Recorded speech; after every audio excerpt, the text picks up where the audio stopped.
Pessoal, eu coloquei para gravar agora. Se por acaso alguém cair, aí eu posso tentar voltar de novo o link. Então, boa noite, Andriele, André, Carlos, Flávia, Boa Idioara, noite. Jean, Matheus, Sabrina. Só para me pegar o nome de vocês. Tamo aí, professor.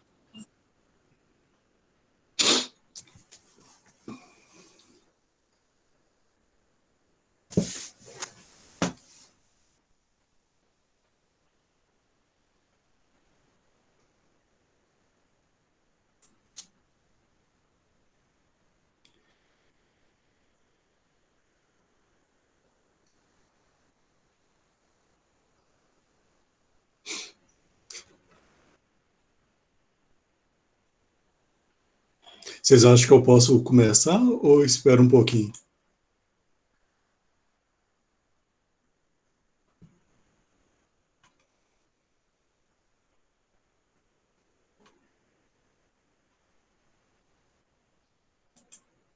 Achei que ia ser às 8 horas, professor. O que deu? Não, é que eu pedi para ser um pouquinho mais tarde, mas aí como eu avisei meio em cima da hora,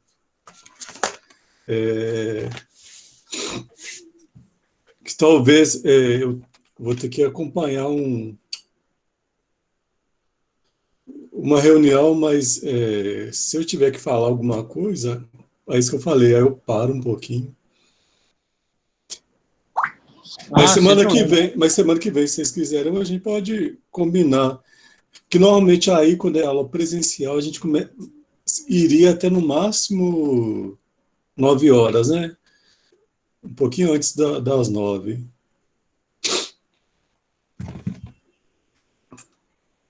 Mas qualquer coisa, pessoal, se alguém não entender ou quiser que repita alguma coisa, eu marco horário diferenciado e atendo qualquer um. Isso mesmo, independente de hoje, né? Qualquer um, se quiser marcar alguma coisa para tirar uma dúvida, a gente pode. E até é tipo a obrigação nossa esse atendimento, né?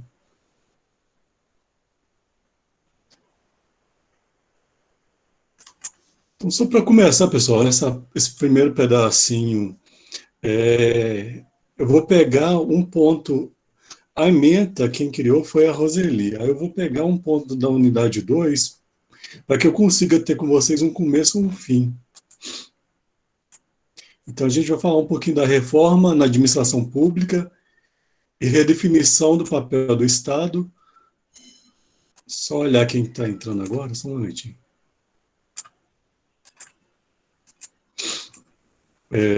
Administração pública patrimonialista, pública burocrática, pública gerencial, eficiência, eficácia e efetividade da administração pública. Desses, só esse primeiro ponto que a gente vai ver outro. Na próxima aula a gente vê os outros 4.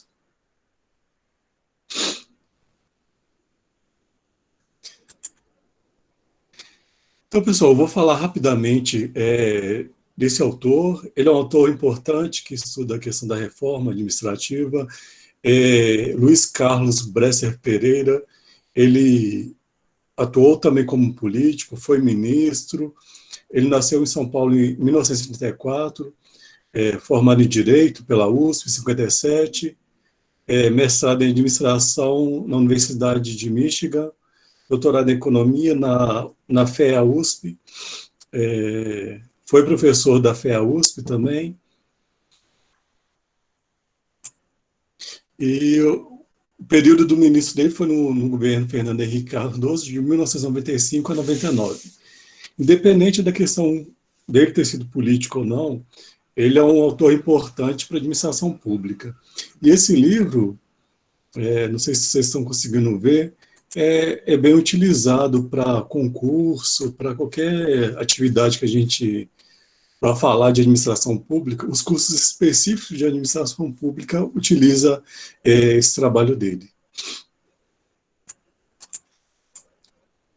O outro autor, que é desse livro também, é o Adam. Esse é o sobrenome igual de vocês, é mais difícil de soletrar, mas só abrir aqui um pouquinho. Só tem consoante o nome do cara? Meu Deus! Não sei se é Pezer Vorsk, alguma coisa assim. Ele nasceu em Varsóvia, na Polônia, né? É professor da Universidade de Nova York, é membro acadêmico da Academia Americana de Artes e Ciências. Aqui eu cortei um pedacinho, mas é que tinha recebido um prêmio, acho que em 2009, um prêmio bem importante. Estudioso da democracia, publicou diversos livros e artigos. É um autor bem importante. Eu tentei resumir, mas aí foi. Eu quis só apresentar esses dois autores, porque eles são autores importantes, mas eles defendem todo um posicionamento independente da contribuição desses autores. Então, a gente tem que ter um cuidado quando vê, como se eu estivesse apresentando uma música, depois falasse do músico. Então, a música vocês podem adorar e o músico não. Então, a gente tem que ter esse cuidado, separando as coisas. Muita gente pode não gostar do Brás Pereira como político, ou gostar dele como político, mas não gostar como teórico. Então, é um ponto que eu queria falar para vocês. Então, o objetivo de qualquer reforma é reestruturar, né? A reforma do Estado é construir instituições que deem poder ao aparelho do Estado para fazer o que deve fazer e impeça de fazer o que não se deve. Então, é meio que jogar fora o que não está prestando, né? Tentar reformular. E a gente pergunta assim, o que o Estado deve fazer? Para alguns teóricos, para alguma... só um parênteses, a economia como curso, como abordagem, ela tem alguns vieses e cada um tem uma escola e pode defender pontos diferentes. Então, citar dois. Então, o economista com origem neoliberal, ele vai defender o neoliberalismo. Mas há outras correntes, como a desenvolvimentista, que prega o desenvolvimento, uma pequena participação do Estado, e etc. Então, a gente tem várias vertentes. Aqui a gente fala, a teoria econômica mais recente mostra que os mercados não são eficientes e que a intervenção do Estado pode melhorar as soluções do mercado. Esse entendimento era da época da reforma e, atualmente, pessoal, com a questão da introdução da inovação nos estudos, eles também têm sido visto como algo a ser considerado.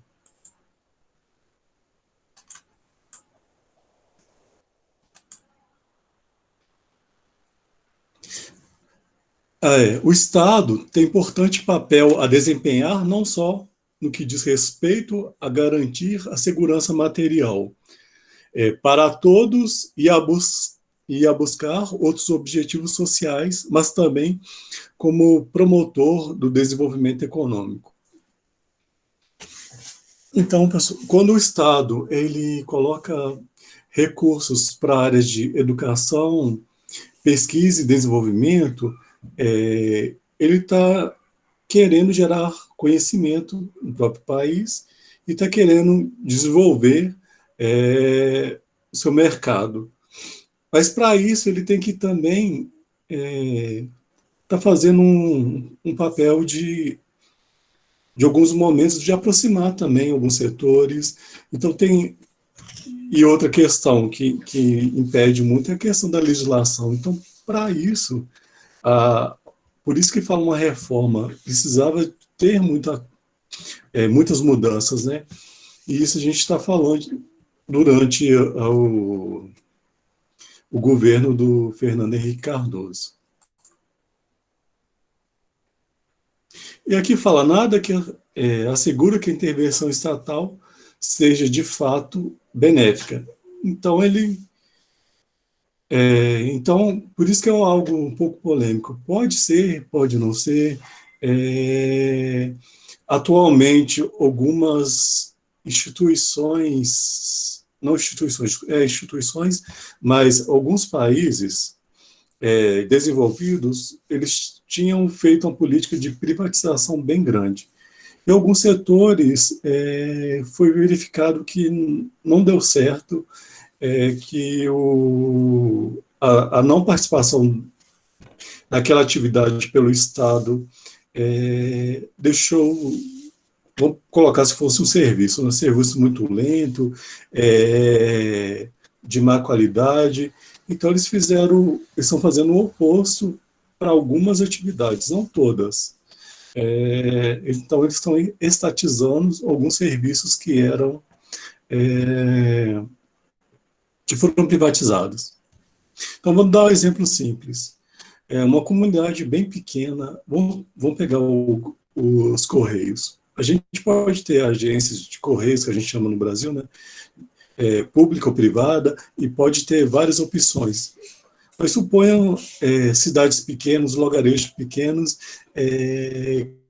que o Correio faz papel de entrega de correspondência e banco também.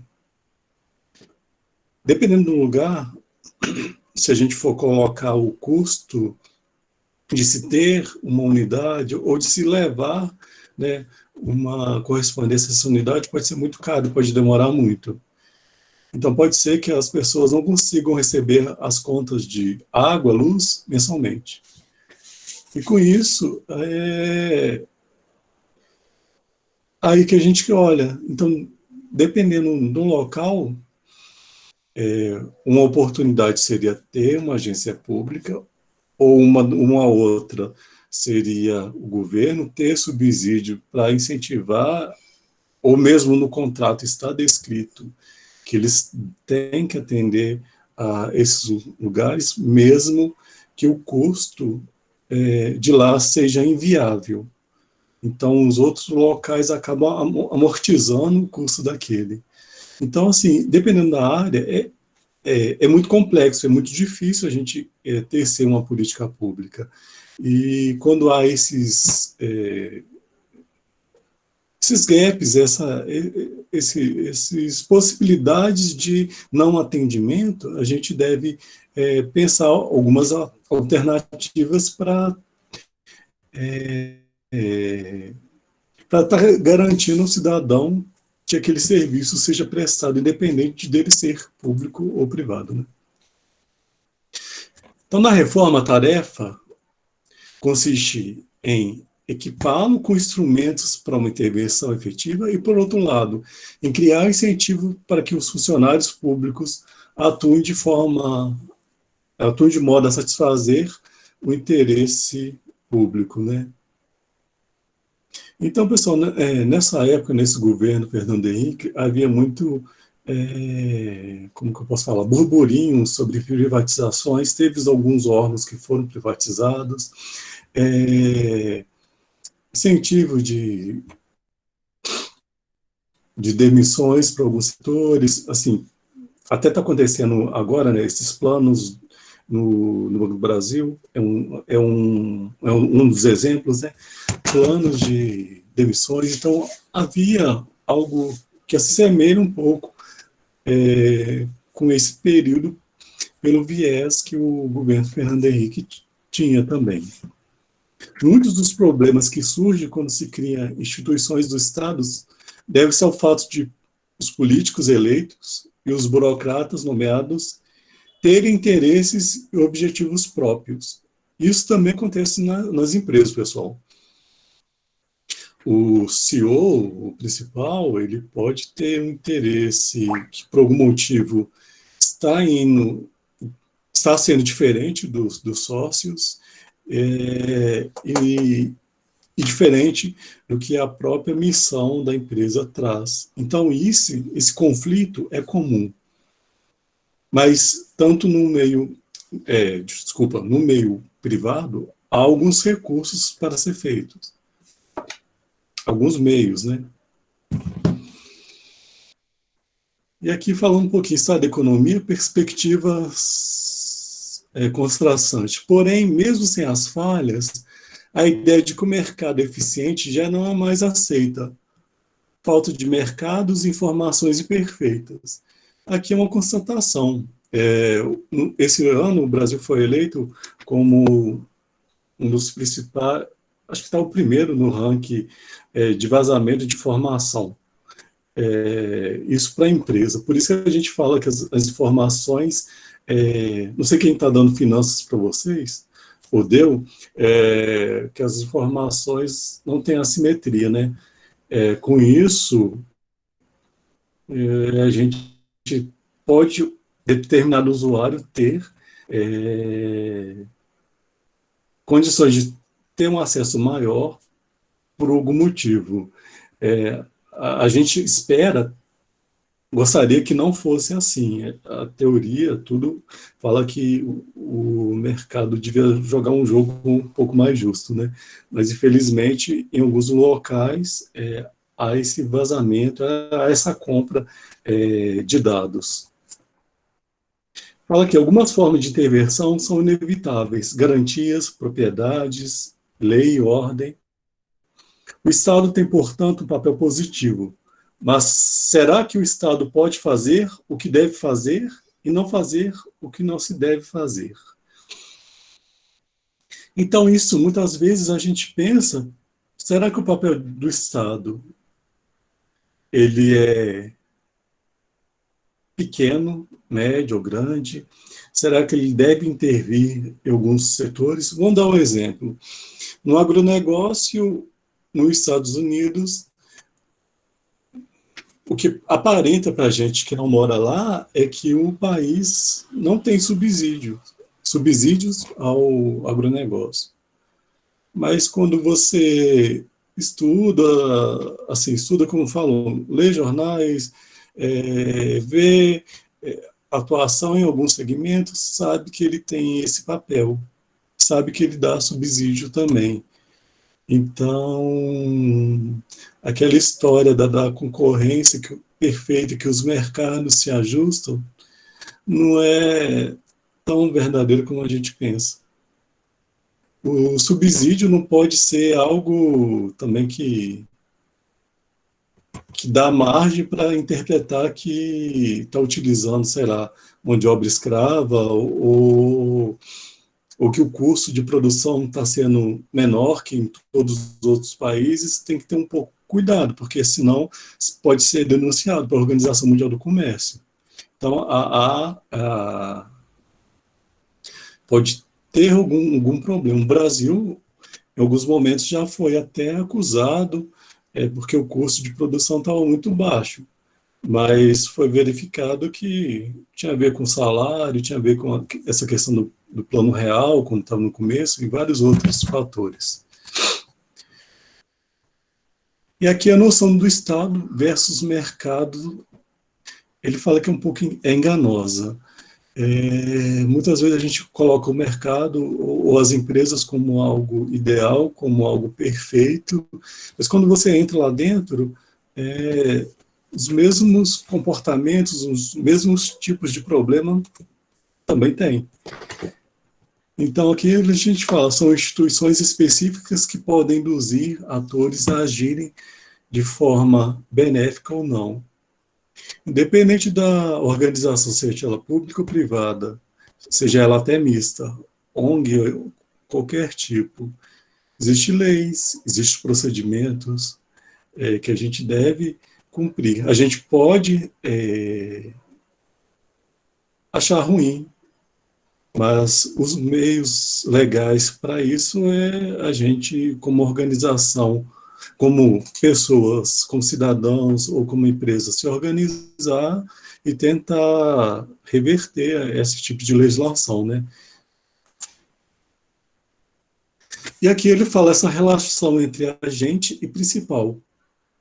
Quando se entende que os mercados são inevitavelmente incompetentes e que os agentes econômicos têm acesso a informações diferentes, descobre-se que o mercado como tal não existe, apenas sistemas econômicos organizados diferentes.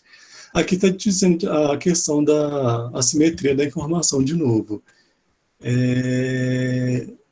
Então, por que isso?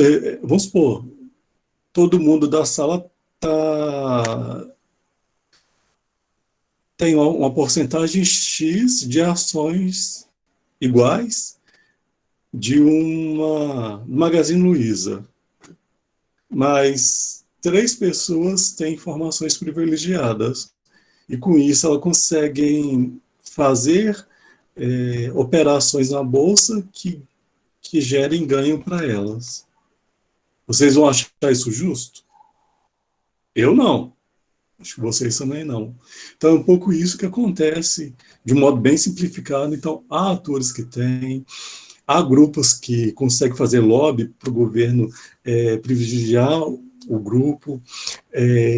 Isso, pessoal, não é só o governo, né? A sociedade como um todo. É um mal que existe na nossa sociedade, envolve atores dos diversos órgãos, né, das diversos tipos de organizações, seja ela no legislativo, judiciário, seja ela em organizações públicas ou privadas, e a questão dos políticos e as políticas públicas também estão dentro desse contexto.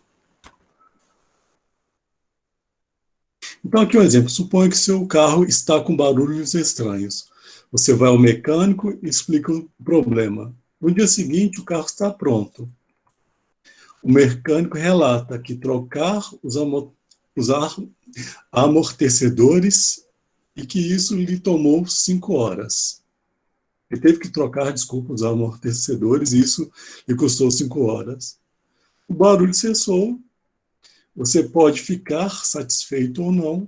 O mecânico sabe de muitas coisas que você não sabe. Você é o principal, o mecânico é o agente. Então, pessoal, essa questão poderia ser, não sendo motor, ser fios batendo, ser qualquer coisa, uma folga, uma coisa que precisa apertar. A gente encontra muito isso, né? Até tem, não sei se já viram, tem uma empresa que é liderada por mulheres que já foram enganadas por não entender de mecânica. Eu não estou falando que mulheres não entendem de mecânica, eu estou falando um caso específico dessa empresa. Elas se juntaram e criaram essa empresa, e com isso elas tentaram um pouco reverter essa situação que era comum no local que elas moravam.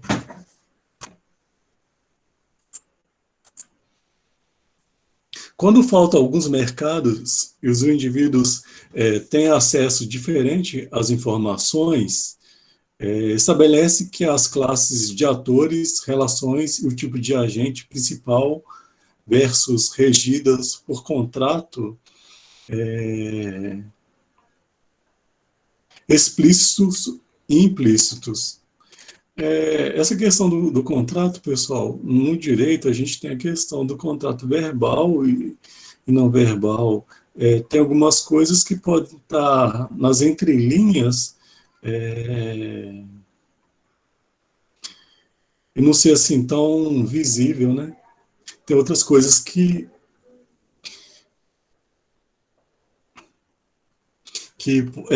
não são tão... Como que eu posso falar? Comigo meu mentorado não teve essa chance, que eu tive tanta paciência dele. Pessoal, será que vocês estão ouvindo o barulho? Deixa eu tentar ver se eu consigo Diminuiu o volume. Mas teve isso mesmo, assim. Deixa eu ficar um pouquinho mais distante para ver se não atrapalha vocês. Vocês estão ouvindo? Está incomodando muito?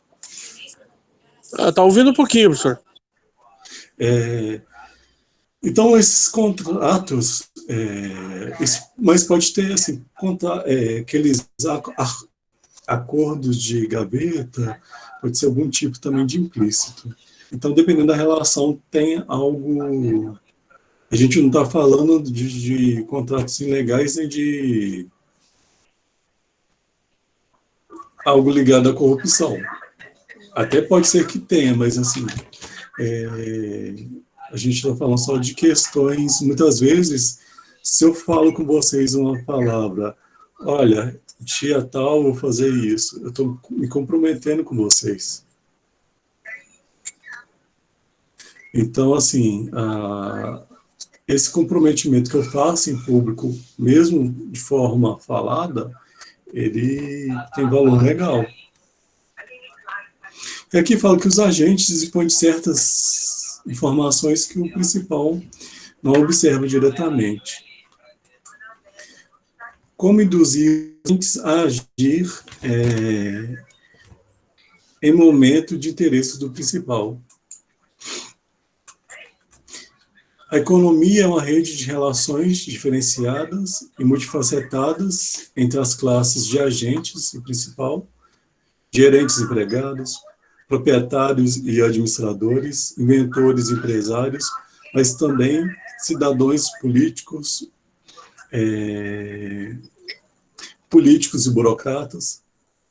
Aqui fala, a economia depende de uma boa estrutura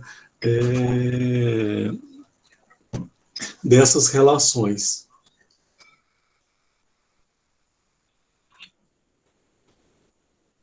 Então, um pouco...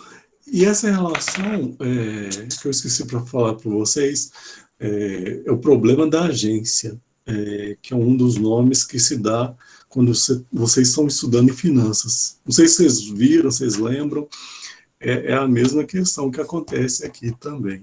Ele é bem similar.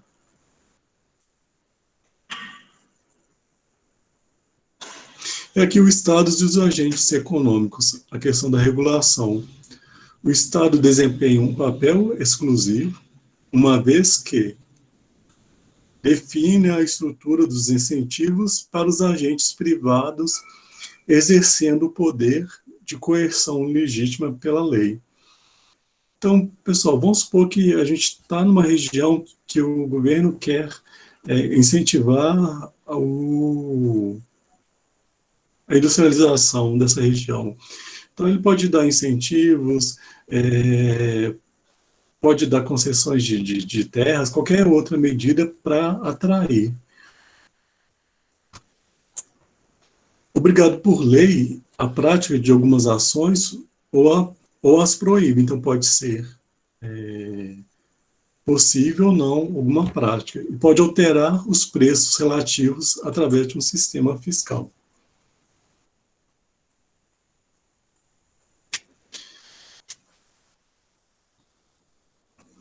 Aqui fala mais a intervenção, mas a intervenção do Estado na economia, que nos Estados Unidos é chamado de regulação. Se não é simples, nem o papel da prática é ainda mais difícil. A própria capacidade do Estado de intervir transforma-se em alvo atraente para a influência dos interesses particulares e da própria capacidade de assumir compromisso e abre espaço para o conluio. Então, aqui está falando um pouco do lobby, né? Quando a gente consegue juntar, organizar um grupo mais, como eu posso dizer, que tem algum privilégio ou que tem algum acesso maior, né? A gente pode ter essa pressão para que, vamos supor, se aumente a taxa de câmbio, se diminua,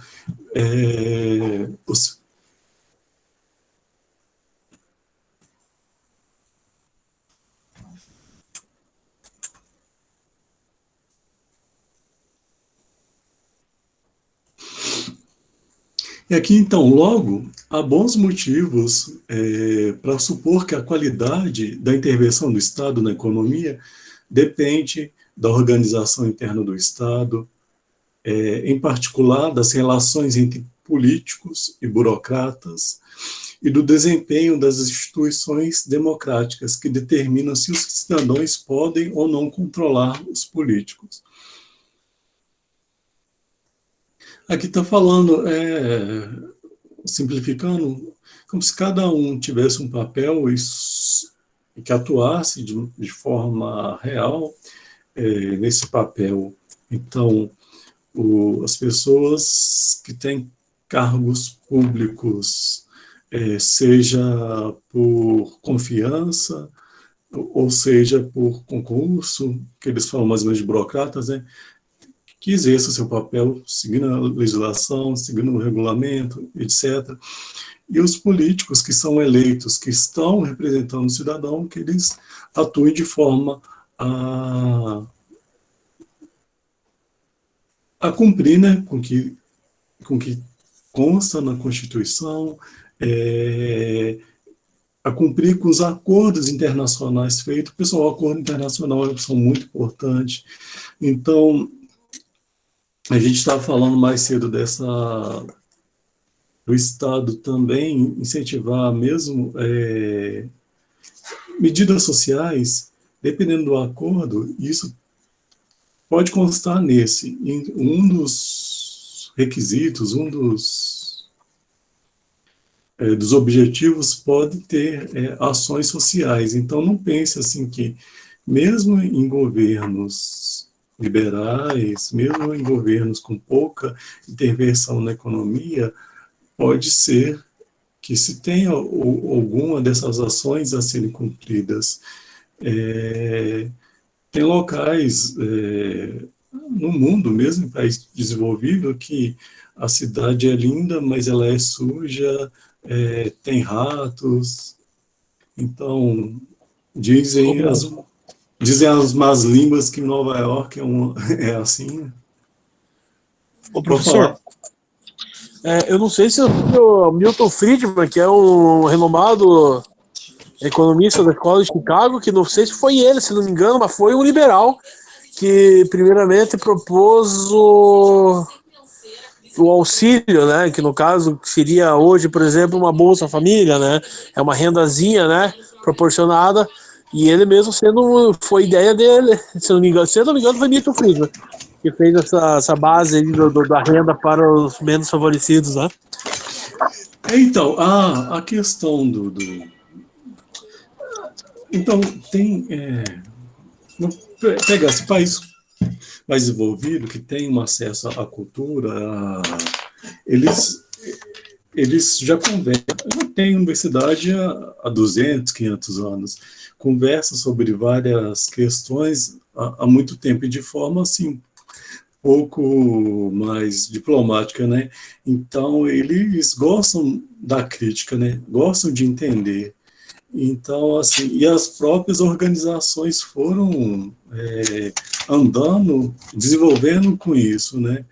E para alguns tipos, e os consumidores desses locais também foram desenvolvendo. Então, algo para a gente poderia ser comum, para eles talvez não é mais por esse tipo de comportamento, né? Por esse tipo de atuação. Estou com um problema na câmera, pessoal, só vou dar uma olhada, mas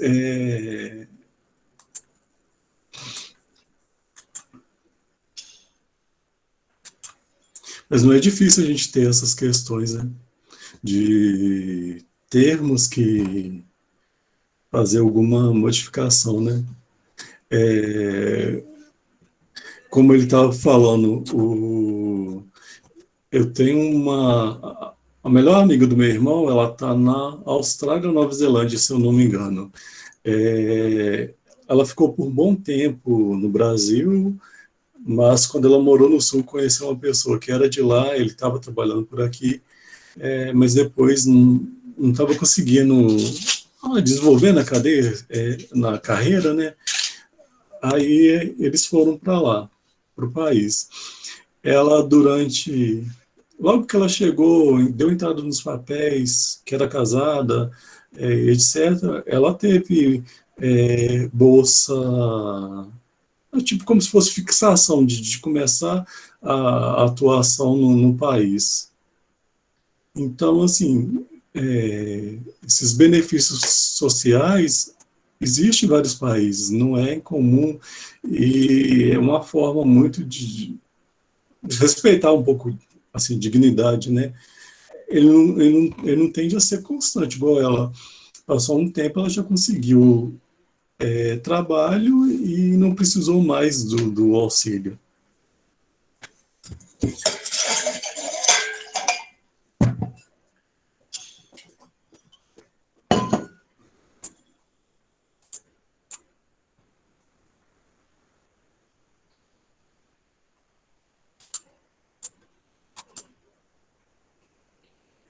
Então, a questão dos políticos e burocratas. É uma democracia, a autoridade do Estado, para regular coercivamente a vida da sociedade, deriva das eleições. Então, há o voto, né? Muitas das funções do Estado e os serviços que prestam aos cidadãos são delegados a terceiros. Então, não é o poder centralizado. A delegação nos leva ao problema básico da relação do agente principal. Então, parece, ao deixar de centralizar o poder, de certa forma, parece que pode contribuir para que tenha esse privilégio, esse acesso a informações diferenciadas, né? Então, é isso, mais ou menos, que a teoria fala, né? A atuação do burocrata pode não coincidir nem com o interesse da população, nem com o do político. Então, sabe quando as pessoas ou a organização atua pelo próprio interesse, não pega pelo interesse da cidade, do estado, do país, mas sim em interesse próprio. Então, acabou ocorrendo essas distorções do que se foi criado.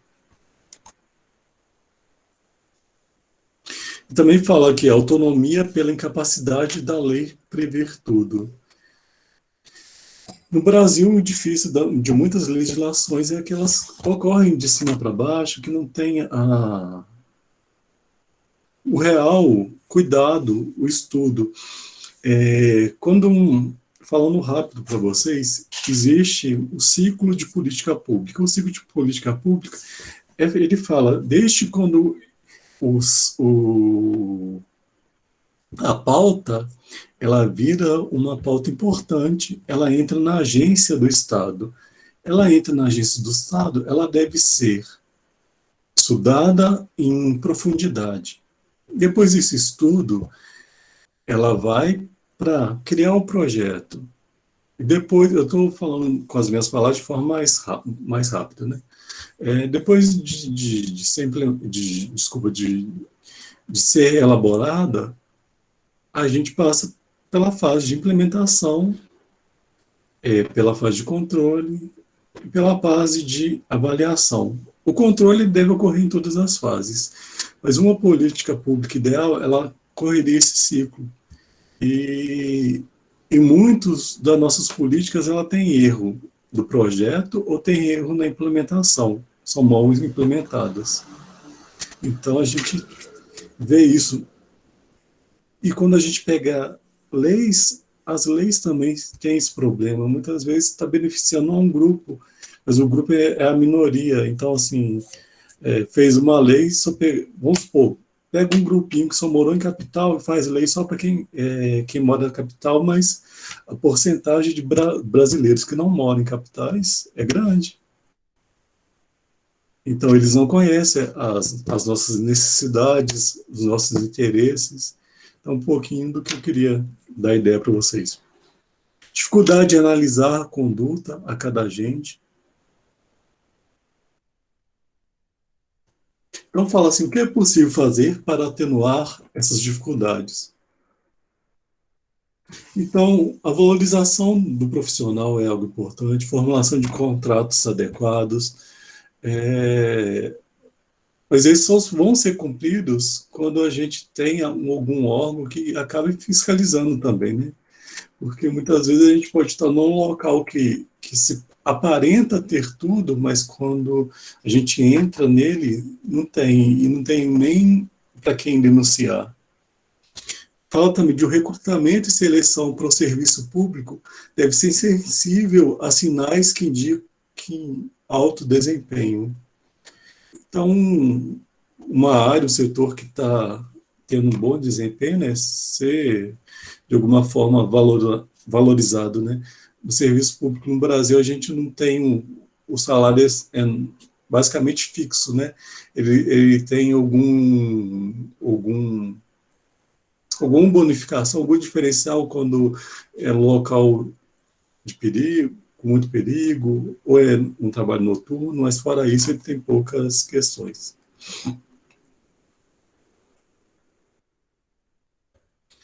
Fiscalização institucional possibilita de um agente vetar ou bloquear a ação ou outra quando a ação puder causar dano. Então, se eu trabalho num órgão de sigilo, se eu assino um termo de sigilo, eu passo informações sem autorização, eu estou descumprindo essa questão. Então, desde danos mais brandos, como esse, dependendo do tipo do setor, mas há alguns que podem ser, vamos supor, objetivo, a estratégia de ação de uma organização. Então, isso pode comprometer de alguma maneira bem séria essa antecipação, né? Criação de múltiplos, principal ou agentes, né, de interesses, né, que não são o da organização. Estabelecimento de competição, seja entre agentes estatais e privados, e descentralização. Então, a descentralização ela é um processo legítimo, é um processo bom, mas que deve ser feito de maneira coordenada, adequada, né, para que não favoreça esses conflitos. Aqui fala os cidadãos e os políticos. A gente está quase acabando, pessoal. A relação de agente principal entre os políticos eleitos e o cidadão é muito especial. Cidadãos são os que detêm a soberania. São eles o principal em relação aos políticos que elegem. O Estado é um mecanismo centralizado e com poder de coerção. Coerção, poder de... Desculpa. São os agentes que devem decidir a que regras o principal deve obediência e que as obrigam a obedecer. Porque, de uma forma ou outra, é os cidadãos que estão pagando impostos, né? O controle prospectivo e reprodutivo. Prospectivo, as propostas políticas do candidato, partidos, apresentam na campanha eleitoral seria o programa do governo contra eleitos. Retrospectivos são, nas eleições seguintes, os eleitores podem punir os políticos que tenham traído a sua promessa. Então, o ideal nessa questão é qual é a moeda de troca que a gente tem, é o nosso voto. Então, a gente lembrar o que o político fez e não votar nele.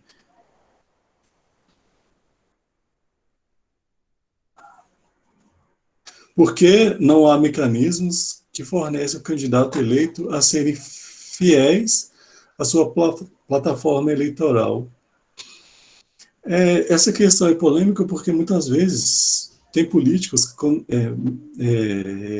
muitos não estudam o seu estado, sua região, eles acabam não tendo esse trabalho, e com isso pode colocar algumas propostas que parecem lindas, mas quando vão colocar em práticas não funcionam.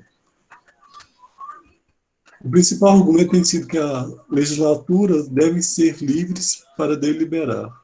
Será? A gente tem vários desses problemas, pessoal. Responsabilidade posterior. Os governos são responsáveis pelo resultado de suas ações passadas. Que significa em inglês accountable. Aí vem um termo mais do direito que estão usado atualmente, que é accountability. Essa responsabilidade pela essa atuação como governo, né? Então, ter a questão da transparência, da questão dos gastos. Aqui, a não reeleição, o julgamento é prejudicado pela manipulação e a falta de informação. Então, tem essa questão, será que a reeleição é boa ou não? Muitas vezes a gente vê que não se... o segundo, como que eu posso dizer? A reeleição não favorece, né? Parece que o político fica um pouco estagnado, né? Parece que o outro lado que perde fica com uma rivalidade tão grande que acaba dificultando mais a atuação. Então, há essa questão também, esses bloqueios, né?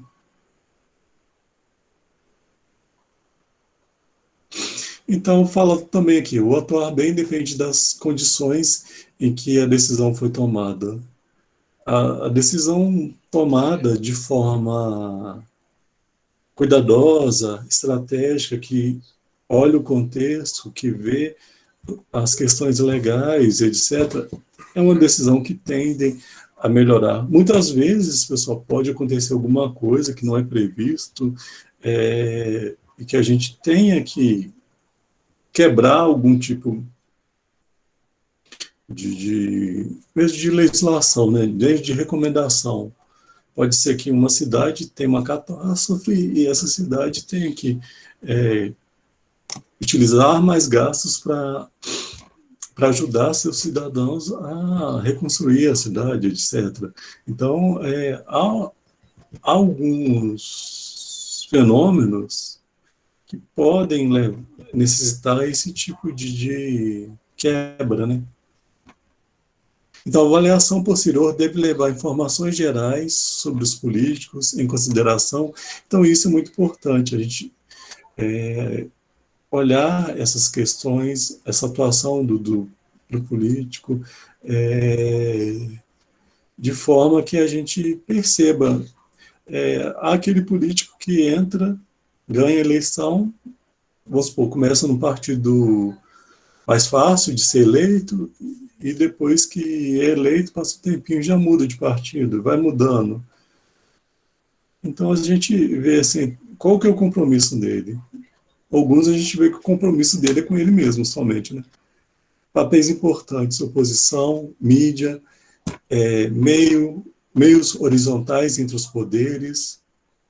A questão da mídia, ela é importante, e a gente tem algo hoje que torna um pouco mais fácil, que é o acesso à internet, né? O acesso à internet possibilita a gente buscar em fontes de informações até em outros países. Por que falar em outros países? Vou dar um exemplo simples. Eu estava dando aula aí em Shoppingzinho sobre gestão do agronegócio. Aí eu tive necessidade de buscar algum arquivo sobre alguma informação. Em português eu não estava achando, aí tentei traduzir para o inglês, achei ele como se fosse o Ministério da Agricultura nos Estados Unidos.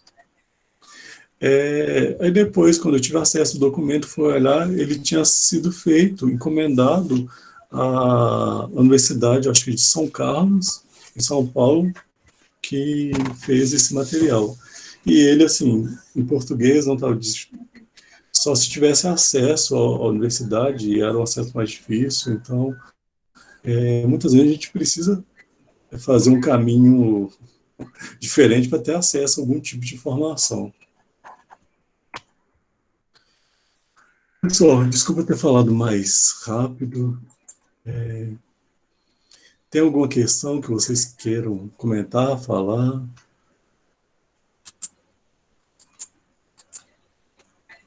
Minha parte tá tudo certo, professor. Então, eu vou colocar para vocês. Eu estou colocando no mudo, não sei se vocês estão olhando. E qualquer coisa, se alguém quiser ou precisar de alguma informação,